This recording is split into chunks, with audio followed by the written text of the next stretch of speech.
MP আনারের মরদেহ উদ্ধারে একসাথে কাজ করবে বাংলাদেশ ও ভারতের পুলিশ। কলকাতার ফ্ল্যাটে প্রবেশের আধ ঘন্টার মধ্যে খুন, বলছে ডিবি। জোটের প্রত্যেক দলকে আরও সংগঠিত করে তুলতে 14 দলের নেতাদের প্রধানমন্ত্রীর নির্দেশ। দেশি বিদেশি চক্রান্ত মোকাবেলার ঘোষণা। ইরানের প্রেসিডেন্ট ইব্রাহিম রাইসি সহ দুর্ঘটনায় নিহতদের দাফন। মাশহাদ শহরে শোভাযাত্রায় লাখো জনতা।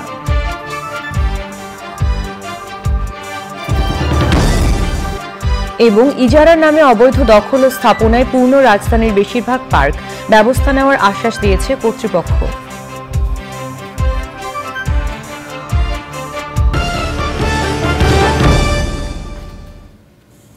দর্শক, সংবাদ শিরোনামগুলো জানাচ্ছিলাম। এখনকার এই সংবাদ আয়োজন একই সঙ্গে চ্যানেলের ইউটিউব চ্যানেলে এবং চ্যানেলের ওটিটি প্ল্যাটফর্ম আই স্ক্রিনে লাইভ স্ট্রিম হচ্ছে। যাচ্ছি বিস্তারিত সংবাদে।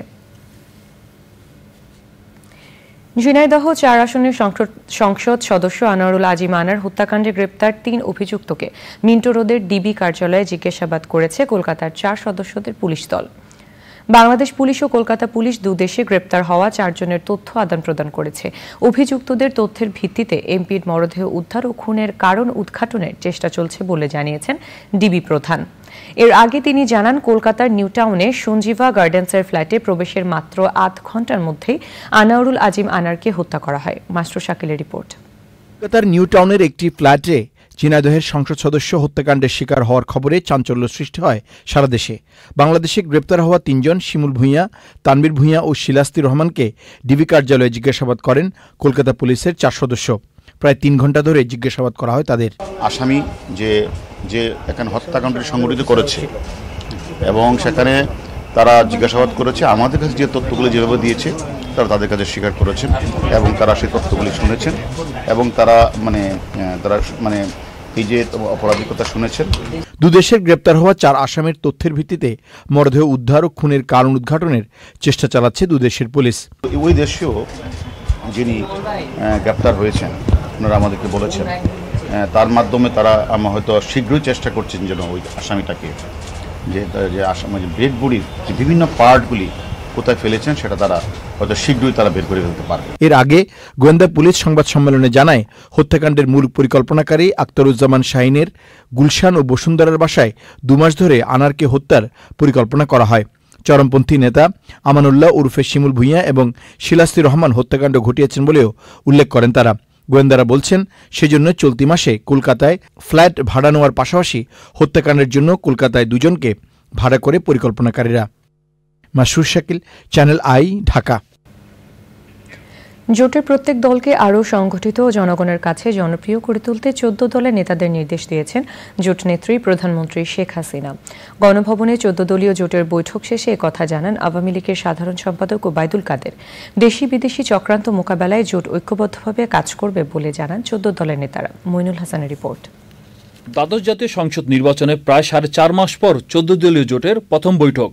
জোটের নেতা প্রধানমন্ত্রী শেখ হাসিনা সরকারি বাসভবন গণভবনে সন্ধ্যায় বৈঠক করেন 14 দলের নেতাদের সাথে। পরে বৈঠকের বিষয়ে তুলে ধরেন আওয়ামী লীগের সাধারণ সম্পাদক ও 14 দলের নেতারা। 14 দলের নেতাদের মধ্যে যে দূরত্ব তৈরি হয়েছিল তা আর থাকবে না বলে মন্তব্য করেন আওয়ামী লীগের সাধারণ সম্পাদক। আমার মনে হয় একটা ভালো মিটিং হয়েছে। অনেকের মনে হতো একটু কষ্ট বা অভিমান ছিল। আজকে এই নেত্রী দীর্ঘক্ষণ 3.5 ঘন্টা তাদের বক্তব্য শুনেছে এবং এটা তাদের যা বলার সবাই বিস্তারিত বলতে পেরেছে। যে দূরত্বের কথাটা বলা হোক সেটা আর থাকবে না।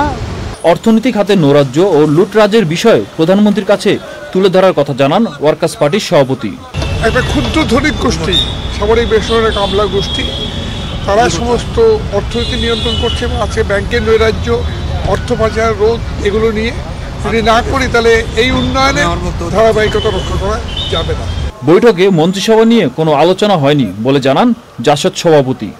রাজনৈতিক মোল্লারা ঘাড়ের উপরে নিঃশ্বাস ফেলছে, সাম্প্রদায়িকতা একটা বিরাট সমস্যা দেখা দিয়েছে, অর্থনীতিতে লুটপাটতন্ত্র, বখরাতন্ত্র এবং গুন্ডাবাজি এবং শাসনের ঘাটতি সমস্যা দেখা দিয়েছে। এই সব সমস্যা উল্লেখ করা হয়েছে। এখন এই সব কিছু নিয়ে আলোচনা করে যার যার দলের থেকে আবার বোঝাপড়া করে ভবিষ্যৎ কার্যক্রম নির্ধারণ করা হবে আর কি। 2004 সালে আওয়ামী লীগের নেতৃত্বে গঠন করা হয় রাজনৈতিক জোট 14 দল। 2008-এ নির্বাচনে 1/3 সংখ্যাগরিষ্ঠতা নিয়ে সরকার গঠন করে মহাজোট। 2018 সালে নির্বাচনের পর অনেকটাই নিষ্প্রভ হয় এই জোট। 2018 ও 2024 সালের নির্বাচনের পর গঠিত মন্ত্রিসভায় 14 দলে কোনো নেতাকে দেখা যায়নি। Moinul Hasan, channel I, Dhaka. ইরানের প্রেসিডেন্ট ইব্রাহিম রাইসির লাশ মাশহাদে দাফন করা হয়েছে। বৃহস্পতিবার প্রেসিডেন্টকে শেষ বিদায় জানাতে মাশহাদ পরিণত হয়েছিল জনসমুদ্রে। অশ্রুসিক্ত শেষ বিদায়ে অংশ নেন বিভিন্ন দেশের সরকার ও রাষ্ট্রপ্রধানরাও। নাফিস ইফতেখারের রিপোর্টে বিস্তারিত। প্রেসিডেন্ট রাইসির জন্ম ও বেড়ে ওঠা ইরানের উত্তর পূর্বাঞ্চলীয় মাশহাদ শহরে। মৃত্যুর 4 দিন পর বৃহস্পতিবার মাশহাদেই জানাজা শেষে শিয়াদের অষ্টম ইমাম রেজার মাজারে তাঁর দাফন। ইরানের ইতিহাসে রাইসি প্রথম রাজনীতিবিদ যাকে এই মাজারে দাফন করা হলো। সাধারণ মানুষের পাশাপাশি রাইসির জানাজায় বিভিন্ন দেশের নেতা, রাষ্ট্রপতি, রাষ্ট্রদূত এবং আন্তর্জাতিক ব্যক্তিত্ব অংশ নেন। রাইসিকে শেষ বিদায় জানাতে বৃহস্পতিবার সকাল থেকেই রাজধানী তেহরান থেকে 750 কিলোমিটার পূর্বে অবস্থিত মাশহাদে জড়ো হতে থাকে লাখো মানুষ। শহরের রাস্তায় রাস্তায় রাইসির বড় বড় ছবি ও কালো পতাকা টানানো হয়। হেলিকপ্টার দুর্ঘটনায় নিহত প্রেসিডেন্ট রাইসির মরদেহ ইরানের দ্বিতীয় বৃহত্তম শহর মাশহাদে পৌঁছানোর পর শেষ বিদায় জানাতে আসা জনসমুদ্র কান্নায় ভেঙে পড়ে। এ সময় লাখ লাখ জনতার হাতে ছিল প্রেসিডেন্ট রাইসির ছবি এবং বিভিন্ন বক্তব্য লেখা প্ল্যাকার্ড। শোকার্ত ইরানিরা বুক এবং মাথা চাপড়ে প্রিয় নেতার জন্য শোক প্রকাশ করেন। এর আগে দক্ষিণ খোরাসান প্রদেশের বীরজান্দেও নেওয়া হয় রাইসির মরদেহ। সেখানেও তাঁর প্রতি শ্রদ্ধা জানান সাধারণ মানুষ। হেলিকপ্টার দুর্ঘটনায় নিহত ইরানের পররাষ্ট্রমন্ত্রী হোসেইন আমির আবদুল্লাহিয়ানের মরদেহ বৃহস্পতিবার তেহরানের অদূরে রেই শহরে দাফন করা হয়।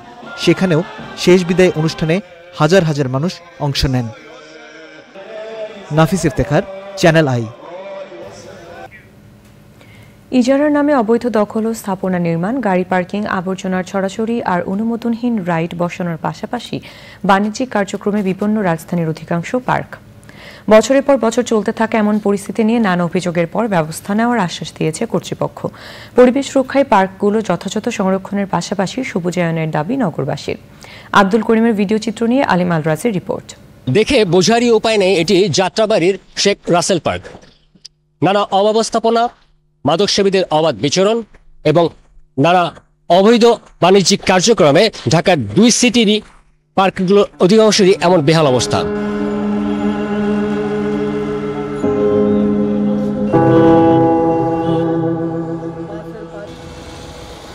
ঢাকা দক্ষিণ সিটি কর্পোরেশনে পার্ক বা উদ্যান রয়েছে মাত্র 27টি। এর মধ্যে 6টি পার্কের নিয়ন্ত্রণে ইজারাদার। লোকবল সংকট সহ নানা কারণে যথাযথ রক্ষণাবেক্ষণে প্রতি বছর পার্ক ইজারা দিচ্ছে সিটি কর্পোরেশন।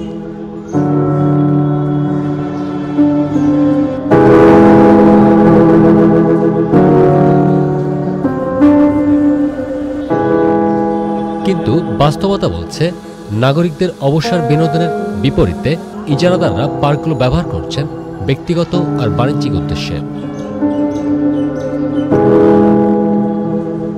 স্থায়ী অস্থায়ী নানা স্থাপনা নির্মাণ, অবৈধ গাড়ি পার্কিং, ফলের আড়ত, পাশের ফুটপাত রাস্তা থেকে শুরু করে প্রবেশপথ পর্যন্ত অবৈধ দোকানপাট বসানো ও গাড়ি পার্কিংয়ে রাজধানীর অনেক পার্কেরই বিপন্ন অবস্থা। শেখ রাসেল ও অন্যান্য পার্কের পাশাপাশি বেহাল দশা বঙ্গভবনের পাশের শহীদ মতিউর পার্কের।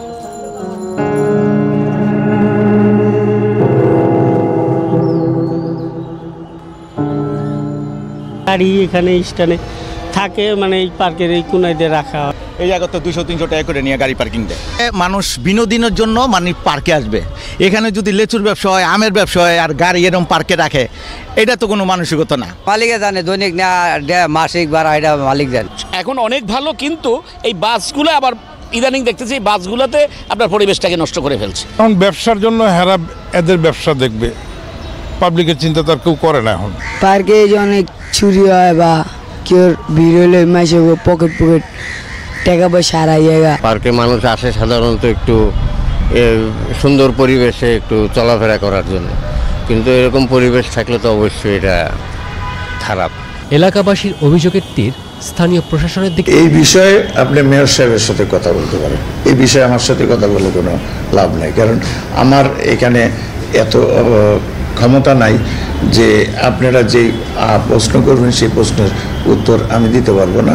যদি কোথাও কোনো অবজেকশন থাকে সেই অবজেকশনগুলো ডাইরেক্ট সরাসরি মেয়র সাহেবকে দিন, মেয়র সাহেব এটা হ্যান্ডেলিং করবে। কোনো কার্যকর নজরদারি না দেখা গেলেও দক্ষিণ সিটি কর্পোরেশন বলছে দায়ীদের বিরুদ্ধে নেওয়া হবে কঠোর ব্যবস্থা। অনেকগুলা ক্ষেত্রে হয়তো অনেকে ইজারাদার যেভাবে কমিটমেন্ট করে বা যে শর্তগুলো আমরা দিয়ে থাকি প্রতিপালন করে না, তখন তাদের বিরুদ্ধে আমরা ব্যবস্থা নিতে সবসময় সোচ্চার এবং ব্যবস্থাগুলো নেওয়া হচ্ছে। মতিউরের বিষয়ে আমি বলতে পারি যে এই বিষয়গুলো আমাদের নজরে এসেছে, এটিকে ব্যবস্থাপনার স্বার্থে কিন্তু আমরা সেটা ইজারা দিয়ে থাকি। কেউ যদি সেটি সঠিকভাবে প্রতিপালন না করে তাহলে তার বিরুদ্ধে আমরা আইনানুগ ব্যবস্থা নেওয়া হবে। নগর পরিকল্পনাবিদরা বলছেন নগর এলাকায় হাঁটা দূরত্বের জন্য পাড়াভিত্তিক পার্ক, কমিউনিটি পর্যায়ে মহল্লাভিত্তিক পার্ক এবং বৃহৎ পরিসরে নগর পার্ক প্রয়োজন। রাজধানীর জনসংখ্যা এবং আকার আয়তন বিবেচনায় মূল নগর এলাকায় হাঁটা দূরত্বে ৩০০ পাড়াভিত্তিক পার্ক এবং ৬০টি মহল্লাভিত্তিক পার্ক প্রয়োজন। আলিমাল রোজি, চ্যানেল আই, ঢাকা। দর্শক, এবারে চলে যাচ্ছি বিরতিতে এবং বিরতির পর থাকছে। দর্শক, ফিরে এলাম বিরতির পর। নারীর স্বাস্থ্য সচেতনতা বাড়াতে ও নারীর অগ্রযাত্রায় এভারেস্ট একাডেমি এবং বাংলাদেশ অ্যাথলেটিক ফেডারেশনের সহযোগিতায় পঞ্চমবারের মতো অনুষ্ঠিত হল Senora long Dhaka women's marathon 2024। রাজধানীর হাতিরঝিলে ভোর 5:30টায় 2.7 কিলোমিটারের ফান রান এবং 10 কিলোমিটারের অপেশাদার ম্যারাথনে অংশ নেন প্রায় 1000 প্রতিযোগী। আয়োজনটি এফডিসি মোড় থেকে শুরু হয়ে পুলিশ প্লাজা কনকর্ড পয়েন্টে গিয়ে শেষ হয়। নারীর ক্ষমতায়ন ও অধিকার সুরক্ষায় আয়োজনটি গুরুত্বপূর্ণ ভূমিকা রাখবে বলছেন সংশ্লিষ্টরা।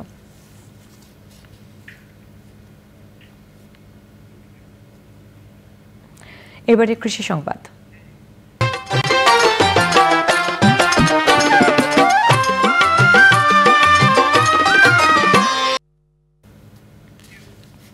সুনামগঞ্জে সরকার নির্ধারিত দামে ধান বিক্রি করতে পারছেন না কৃষক। হাওড় অঞ্চলের সব কৃষক খাদ্য নিয়ন্ত্রণ অফিসে যেতে না পারে মধ্যস্বত্বভোগীর কাছে ধান বিক্রি করে দিতে বাধ্য হচ্ছেন তারা। এ বিষয়ে দ্রুত পদক্ষেপ নেওয়ার কথা জানিয়েছে জেলা প্রশাসন। সুনামগঞ্জ থেকে AKM মহিমের পাঠানো তথ্য ভিডিও চিত্র নিয়ে সুদীপ্তা মাহমুদের রিপোর্ট। আবহাওয়া অনুকূলে থাকায় সুনামগঞ্জে হাওড়াঞ্চলে শতভাগ ধান কাটা সম্পন্ন হয়েছে। এবছর বোরোর ভালো ফলন পেয়েছেন কৃষক। সরকার দেশের বিভিন্ন জেলায় ধান চাল সংগ্রহ অভিযান শুরু করেছে। কৃষক পর্যায়ে ধান সংগ্রহের সরকারি মূল্য নির্ধারণ করা হয়েছে 1280 টাকা। তবে যারা সরকারি খাদ্য গুদামে যেতে পারছেন না তারা বাধ্য হয়ে প্রতিমন ধান 800 থেকে 1000 টাকায় মধ্যস্বত্বভোগীর কাছে বিক্রি করে লোকসানের শিকার হচ্ছেন। 700টা 800 টাকা হয় প্রতি মন, তো আমরা আছি, আমরা কিছু পাচ্ছি না। আমরা তো লাভ খুঁজতে না, সবাই আমরা লুসকান। পাইকার দান কিন্তু আয়া 700 900 এর উপরে উঠে না, মানে সরকারি দর কত পাবলিকে তো আর এটা জানে না। মধ্যস্বত্বভোগীর দ্বারা যেন কৃষক হয়রানির শিকার না হন সে বিষয়ে প্রচার চালাচ্ছে জেলা প্রশাসন। আমাদের এই বছর ধানের দাম 32 টাকা পার কেজি এবং সিদ্ধ চাল এবং আতপ চালের দাম যথাক্রমে 45 টাকা এবং 44 টাকা নির্ধারণ করা হয়েছে। এবছর ধান সংগ্রহের লক্ষ্যমাত্রা পূরণ করা হবে বলে জানিয়েছেন জেলা খাদ্য নিয়ন্ত্রক। গতবারের চেয়ে এবার অনেক বরাদ্দ আমরা পেয়েছি। গতবার 17,483 মেট্রিক টন, এবার 29,811 মেট্রিক টন আমরা ধান পেয়েছি। আমি আশা করি সুনামগঞ্জ জেলার প্রত্যেকটা প্রান্তিক পর্যায়ের কৃষকরে আমরা এই বরাদ্দের মাধ্যমে উপকৃত করতে পারব। সুনামগঞ্জে চলতি মৌসুমে 2,23,407 হেক্টর জমিতে বোরো ধান চাষ করা হয়েছে। উৎপাদন হয়েছে 13,70,202 মেট্রিক টন ধান। Sudipta Mahmud, channel I. এখন দেখবেন প্রকৃতি সংবাদ।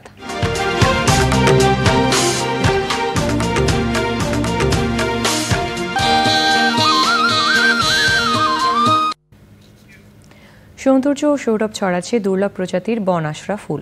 রংপুরের বেগম রোকেয়া বিশ্ববিদ্যালয়ের ক্যাম্পাসে ফোটা বন আশরার ফুল প্রকৃতি ও পরিবেশকে করে তুলেছে প্রাণবন্ত। ফুল দেখতে প্রতিদিনই রাতে বিশ্ববিদ্যালয় ক্যাম্পাসে ছুটে যাচ্ছেন প্রকৃতিপ্রেমীরা। বন আশরার গাছ সংরক্ষণ ও এর বংশবিস্তারের দাবি দর্শনার্থী সহ পরিবেশবাদীদের। এহসানুল হক সুমনের ভিডিও চিত্রে মেরিনা লাভলির রিপোর্ট। 5 পাপড়ির সাদা ফুলে অসাধারণ রূপ ধারণ করেছে দুর্লভ বন আশরা। মাঝারি আকারের গাছ জুড়ে শতাধিক ফোটা ফুলের সুগন্ধে মাতোয়ারা আশপাশ। বন আশরা ফুলের সৌন্দর্য উপভোগে রংপুরের বেগম রোকেয়া বিশ্ববিদ্যালয় ক্যাম্পাসে ছুটে আসছেন শিক্ষার্থী সহ বৃক্ষপ্রেমীরা। স্মৃতি সংরক্ষণে অনেকেই মোবাইল কিংবা ক্যামেরায় ধারণ করছেন দুর্লভ বন আশরা ফুলের ছবি। ফুলের সৌন্দর্যে বিমোহিত বৃক্ষপ্রেমীরা। এখন দিনে ফুল ফুটছে, রাতে ফুল ফুটছে, শুধু ফুল না, নানান রকম বৃক্ষ এখানে আছে। ফলে এটা আমাদের কাছে আস্তে আস্তে বৃক্ষের জাদুঘর হয়ে উঠছে। গাছ সম্পর্কে জানাতে হলে আমাদের এই যে দুর্লভ গাছগুলো, এগুলো সংরক্ষণ করতে হবে। যেমন আমরা এখানে একটি মাত্র বন আশরা পাচ্ছি। এখন এই একটি বন আশরা থেকে আমাদের আরও চেষ্টা করতে হবে যাতে আমরা গাছগুলো আরও কিভাবে বংশবৃদ্ধি করে, কিভাবে সংরক্ষণ করে অন্যত্র স্থাপন করতে পারি বা রোপণ করতে পারি, পাঠাতে পারি, এভাবে সংরক্ষণ করা উচিত। রাতে বন আশরা ফুল দেখা গেলেও দুপুরের আগেই চুপসে যায়, এরপর ঝরে পড়ে। ভার্সিটি কর্তৃপক্ষ যারা আছে এরা আসলে এটিকে একটা বৃক্ষের জাদুঘরে পরিণত করেছে এবং আমরা মনে করি গাছের প্রতি অপরিসীম ভালোবাসা দিতে হবে। শুধু কাঠবৃক্ষ লাগালেই হবে না, গাছের যে কত বিচিত্র ব্যাপার আছে, এই একটা ফুলের গন্ধ, সৌন্দর্য, এটা তো একটা মনে একটা অন্য শান্তি দেয়, এটা আপনাকে টাকা দিয়ে মূল্য যাবে না। সারা দেশে বন আশরা গাছের সংখ্যা খুবই কম। 75 একরের বেগম রোকেয়া বিশ্ববিদ্যালয় ক্যাম্পাসে 4 শতাধিক প্রজাতির গাছের মধ্যে বন আশরা রয়েছে মাত্র একটি। অনেক দুর্লভ গাছ আছে, কিন্তু বন আশরার একটা বিশেষত্ব আছে, সেটা হলো যে এর যে ফুল দারুণ সুগন্ধি ছড়ায়।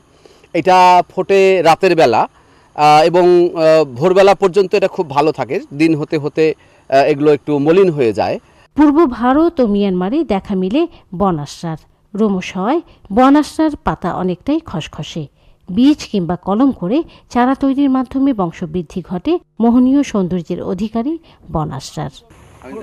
রংপুর থেকে মেরিনা লাভলি, চ্যানেল আই। দর্শক, এবারে খেলার খবর।